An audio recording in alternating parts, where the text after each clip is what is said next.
there's a hair on my lip. Anyways. I know you kind of shied away from the limelight for a little bit, but now that it's here, I mean, this is massive. What does it feel like? It's refreshing, actually, to like have gone that period without it and then have all of this support here. It's like really motivating me.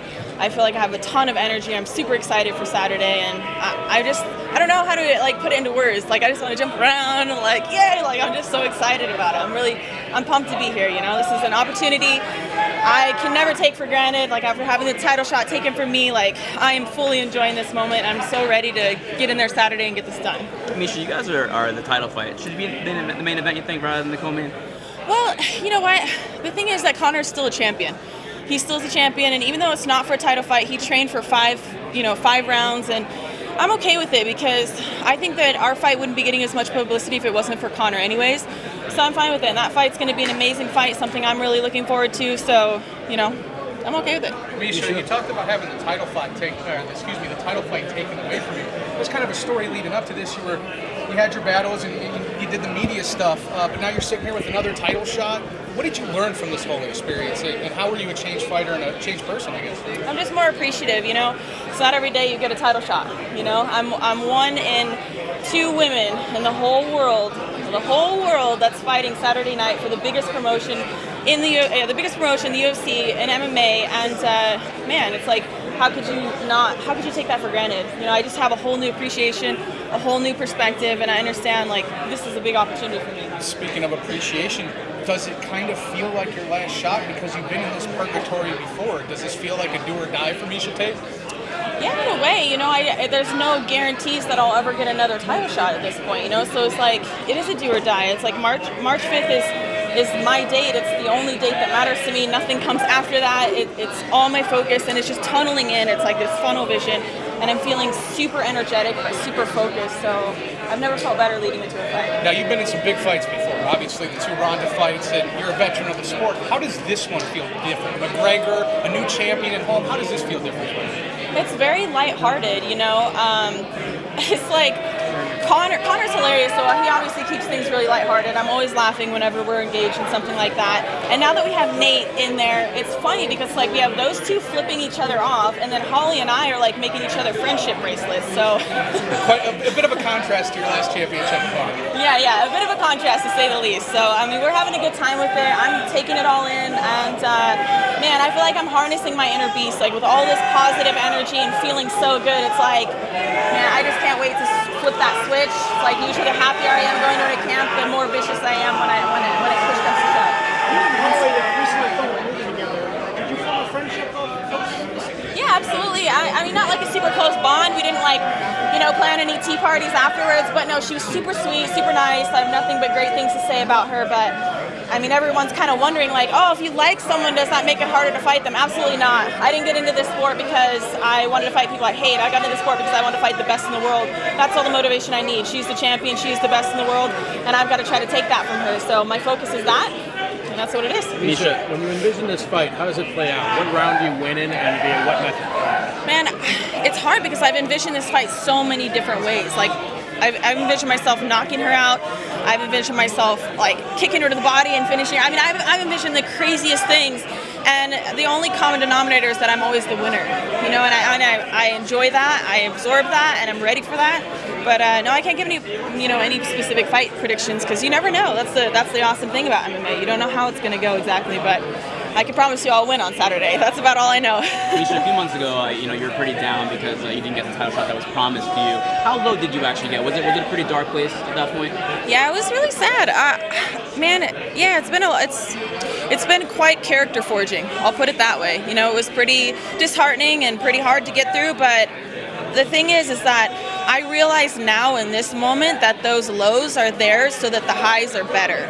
And I'm just have a different outlook on this opportunity here, that the fact that I thought I was going to get it before and it was taken, and like now here it is, like, man, I got to make the most of it, and I got to be thankful for this. Is it vindication? Do you feel vindicated in a way, in a sense? Yeah, vindication, definitely. I feel like this was exactly how it was meant to play out, and I just didn't see that before. I didn't know how the future was going to go, so I was kind of in that moment. And then when Holly knocked out Ronda, it was like, well, this is exactly what was meant to happen. So I think people are much more interested in seeing this fight with Holly and I at this point. And after I beat Holly, it would make a lot more sense for for me to fight Ronda again. So it works out better. Miesha, what's Holly's biggest weakness?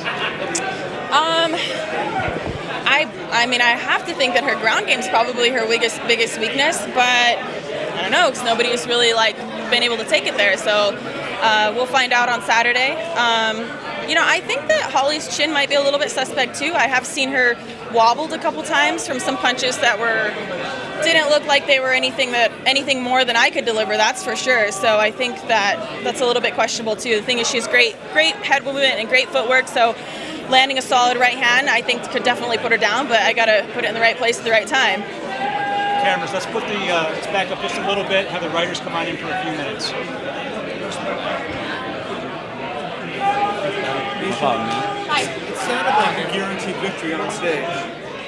Yeah, I mean, I'm as confident can be. There are no guarantees in MMA, but in my mind, it's a done deal. I just have to go out there and prove it to the rest of the world. Yeah, I've been there already so many times in my own mind that I've already played it out, every scenario that I could possibly win this fight. So I just can't accept anything less. I can't accept defeat. I will only accept victory, and that's it. We know you feel like you're going to beat Holly. Have you envisioned what it would be like if you had the belts and Ronda had the challenge for your belts? Have you thought about that at all? Before I ever thought about the matchup with Holly and stuff, I thought about that. But as soon as this fight was signed, I've just really been focused on Holly. I'm like, I don't want to take her lightly at all. We don't know exactly how good she is on the ground, how good she is in wrestling. There's a lot of unknowns.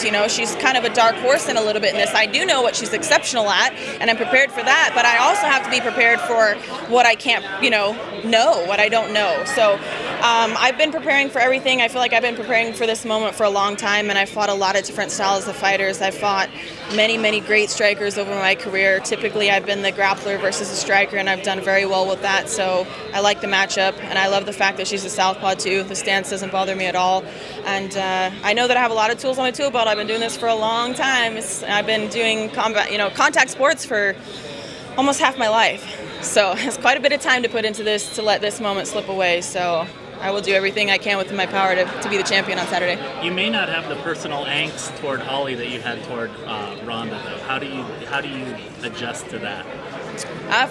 Adjustments have to be made every fight, so you either sink or you swim. Either you figure it out or you don't. I think I have it figured out with this much time that I put into it, and having to go through the most hellacious lead-ups to fights with Ronda, and relatively relaxed ones also. So I've been on both ends of the spectrum. I've experienced that before. I've had the biggest fight, so this one feels all too easy. It's just it's a very natural lead-up. It's a very comfortable lead-up, and makes me feel really good about things. Is it a lot of that because of your winning streak? I mean, the confidence that's been born from that? Well, yeah, think about it. I've been beating girls at their best attributes inside the top 10, even inside the top 5. Some of the girls that were ranked at that time, I beat them at their own game. So I think that is a testament to how well-rounded I am and how good I am in each area of the game. When push comes to shove, I beat Jessica I in the striking department for the most part. I dropped her and I hurt her, and she's supposed to be this really stellar boxer, striker. And then Sarah McMahon, I out wrestled and out grappled the Olympic silver medalist. And even when Ronda, when I can take away the positives of it, you know what I mean? I was the only person other than Holly now to take down Ronda once and then escape her arm bars and things like that. So I think I proved that I have exceptional grappling as well. And I'm dangerous on the feet, and I'm gritty, and I'm tough, and what more can we ask for? Miesha, everybody talks about your grappling versus Holly's striking. Brian Stan, I talked to him the other day, and he said he thinks that if you win this fight, it's going to be by knockout.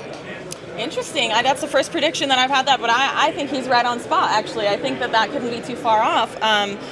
Like I said, I've watched some of her fights, and I've seen her chin get tested, and I think it's a little bit suspect. I saw Raquel put her down with a shot, and actually even Ronda clipped her with a left hook, and she wobbled, and so it just leads me to think that she might have great striking, but maybe a glass chin too. I don't know. Did you watch any of her boxing fights? When she did get kind of brutally knocked out in that? I mean, did you watch any of that just to see her tendencies? And I mean, obviously once you get knocked out, they always say you never really come back from that. Yeah, I watched some, but I left most of that to my striking coaches. I mostly focused on what she's going to do in MMA because it is an MMA fight, and I think there's things that she's going to steer away from that work for boxing that don't work for MMA. So I want to know what she's doing in my, in my sport, and that's what I'm most interested in. Can you talk a little bit about your relationship with Brian? What's made it work and what's made it challenging?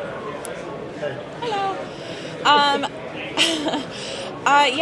There's been a lot of things that, like with any relationship, sometimes it's difficult, sometimes it's perfect, but I think having an understanding of exactly what goes into the sport and exactly what each other needs just makes it easier. I mean, having him fight also, he understands exactly what to do. And the fact that he can get up there and get on stage with me and work with me and just give me that extra boost of confidence is, I think it's really, really important, and I think it's been challenging at the same time. You brought in the second trainer, seemed like to serve as a buffer. Yeah, exactly. No, every relationship is challenging. There's nothing that's a piece of cake, but at the same time, it's like you got to take the good with the bad. There's going to be times we're both very strong-headed. We're both very strong people. Like, you can't be in this sport and not be a selfish person at times, and you can't be in this sport and not be really headstrong. Like, those kinds of people don't survive in this sport. So when you have two people who are in the top 10 in the world fighting for the UFC, there's bound to be moments when we butt heads. But the thing is there's give and take, as with any relationship, and there's things when you have to learn to just pick your battles or walk away from it, or add another piece in that kind of adds as a buffer, and that's where Robert Follis really comes in. My head MMA coach, he's like the buoy between the boat and the dock sometimes. The buoy needs the dock, or the boat needs the dock, and the dock needs the boat at that, for that place and time. Sometimes you just need someone to kind of filter it a little bit or buffer it, because I get more emotional if Brian says I'm doing something wrong than if my coach Follis does, and it's just because we have we're like this. So when he says that, I'm like, what? Like, there's been a lot of talk about what's next. Holm's kind of been non-committal. If she'll wait for Rousey. Rousey mentioned November as a possible return. What about you? Will you wait for that third match with Rousey if you do end up victorious?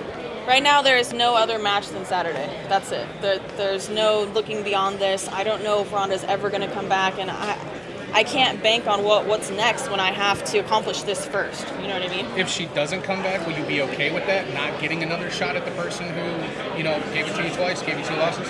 I would like to fight her again if she stays around, but if she doesn't, I didn't get into this sport also thinking like, I want to create an arch nemesis and beat that person. It's like, no, I want to become the best in the world. So this is the moment that matters to me right now. Being the champion is what matters to me, and that's why I got into this sport, for no other reason.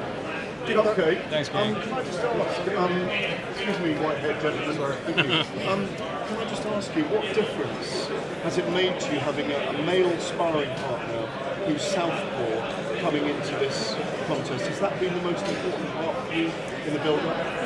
It's been important, that's for sure, and definitely pushes me. Anytime you're sparring in there with the guys, man, they're going to pull more than you think you have, like, out of you. They're going to force it out of you.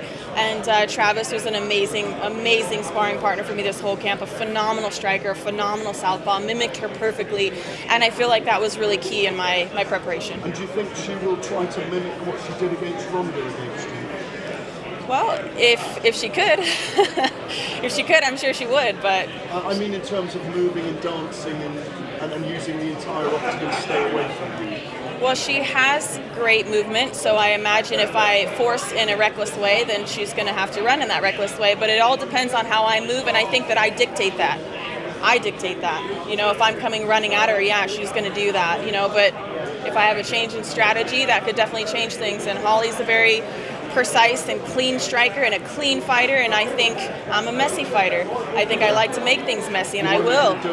I will, yeah, absolutely. I will do whatever it takes to win this fight, so if I don't allow her to just be at that perfect range to land those perfect strikes, this could be a very ugly fight for her. Thanks, everybody. Thanks, Miesha. Appreciate it. No problem.